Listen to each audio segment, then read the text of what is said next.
এই যে ডক্টর মোহাম্মদ ইউনূস আমাদের লিডার, উনি যে আমাদেরকে জাতীয় ঐক্যের আহ্বান জানিয়েছে, ওনার আহ্বানে আমাদের সাড়া দেওয়ার দরকার আছে না নাই? রাজনীতিবিদদের যে ডাকছে খুশি লাগে না আপনার? আলেমদের ডাকছে খুশি লাগে নাই? আলহামদুলিল্লাহ বলবেন না?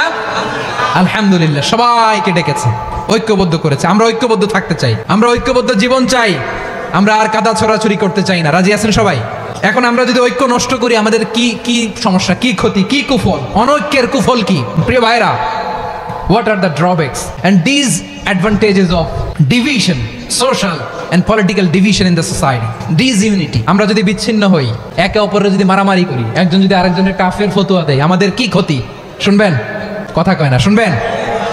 এক নাম্বার ক্ষতি হচ্ছে, আমরা যদি বিচ্ছিন্ন হই, আমাদের শক্তি কমে যাবে, আমাদের পাওয়ার আমরা হারাবো। আমাদের কি হারাবো?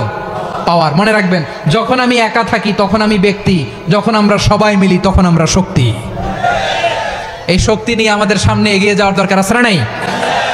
তাহলে আমরা যদি নিজেরা বিরোধে লিপ্ত হই, আমাদের ক্ষমতা, পাওয়ার ছুটে যাবে।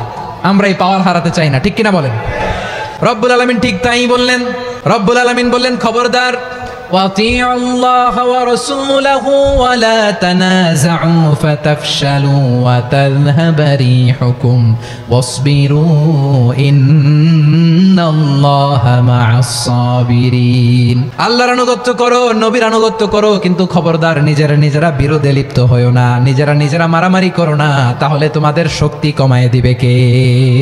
ফাতাফশালু, তোমরা সাহস হারাবা, ওয়া তাযহাবা রিহুকুম, তোমাদের শক্তি কমে যাবে, পাওয়ার কমে যাবে।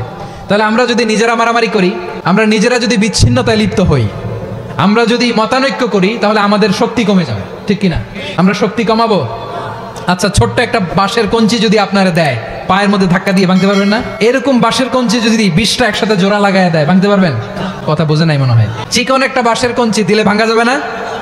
এরকম চিকনই 20টা বাঁশের কঞ্চি একসাথে লাগাই দিলে ভাঙতে পারবেন? কারণ যখন আমি একা থাকি তখন আমি ব্যক্তি, যখন আমরা সবাই মিলি তখন আমরা শক্তি।